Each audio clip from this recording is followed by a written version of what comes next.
Okay, so today is Chapter 8 case presentation, and whether or not we can trust the government with our information. You'll have to excuse my voice on this one. I've been pretty sick with a cold, so if I stop to sneeze or something, just bear with me. So like I said, can we truly trust the government to keep our personal information safe?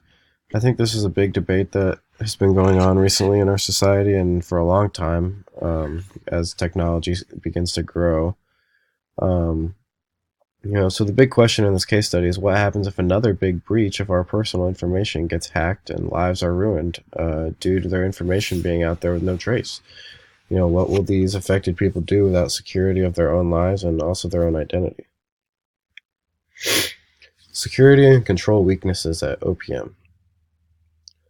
Some of the weaknesses consisted of not having mechanisms to detect outside intrusion and inadequate encryption of sensitive data, also having outdated technology and weak management.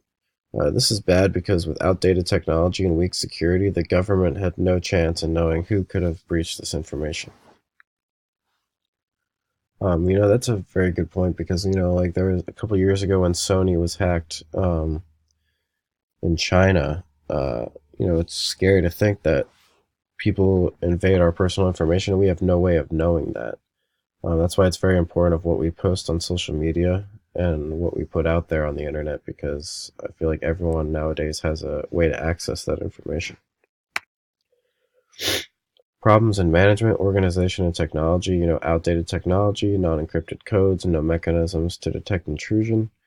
Management was not aware of any intrusion, which caused a breach in the system due to their technology. I think this is a great point because I mentioned this in the Chapter 8 activity that we did.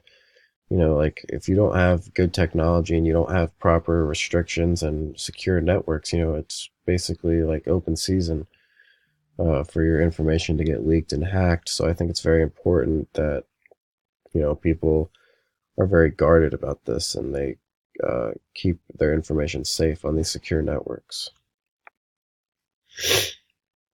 So, what is the impact of the OPM hack? One of the biggest impacts was that personal information of top secret government officials could be leaked, and with this information leaked, attacks on these super secret officials could start happening. Government need to watch out and upgrade their security and technology intrusion protections to help solve these problems. Um, Government is one thing, but I think this all goes to personal use as well. I think people just need to be more careful about what they put out there, like I said earlier. I don't think it's right to trust the government to protect our secrets. I think it's because I think they're having issues themselves. I think it's up to us to know what we're putting out there and know what kind of technology we're using. So, solutions to these problems.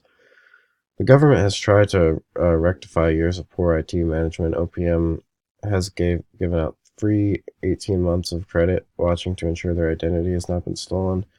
OPM to adopt, including encrypting data, activating a personal firewall agency, workstations, and modern users' online habits. These solutions will help upgrade security for OPM and also help ensure the safety of these government employees and also those whose information has been breached. So, what are the advantages and what are the disadvantages?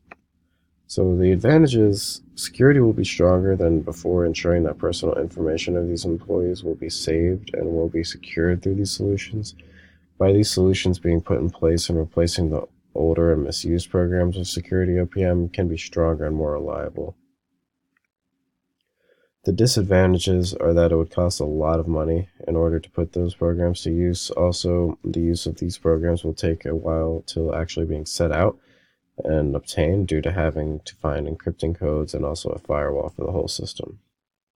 I think it for as a disadvantage, if you're looking at price, I think it would be worth it because when it comes down to it, we have to protect our information. We can't let hackers get that information. So I think it would be worth it to spend a little extra money. The problem is will spending that extra money actually fix the problem? Technology is a very new and still being discovered item. So I feel like you have to be very careful with that type of stuff. And even if you could spend all this money on all these new upgraded technologies, but if you spend it on the wrong things, you could still not be solving those issues and making them even worse for yourself. So I think it all comes with experience. Overall, huge security organizations such as OPM should have the latest and most efficient security systems and firewalls in order to reduce these risks of having another breach. This will allow to keep employees and various government officials' information safe and secured. So, like I said, like with all this increased secure networks, I think it will reduce these risks of having another breach. This will allow to keep employees and various government officials' information safe and secured. However, once again, I don't think it is safe to strictly um, trust the government with our information because I think they're having the same issues themselves. I think it all comes with experience and what you're putting out there and how you're managing the technology that you use.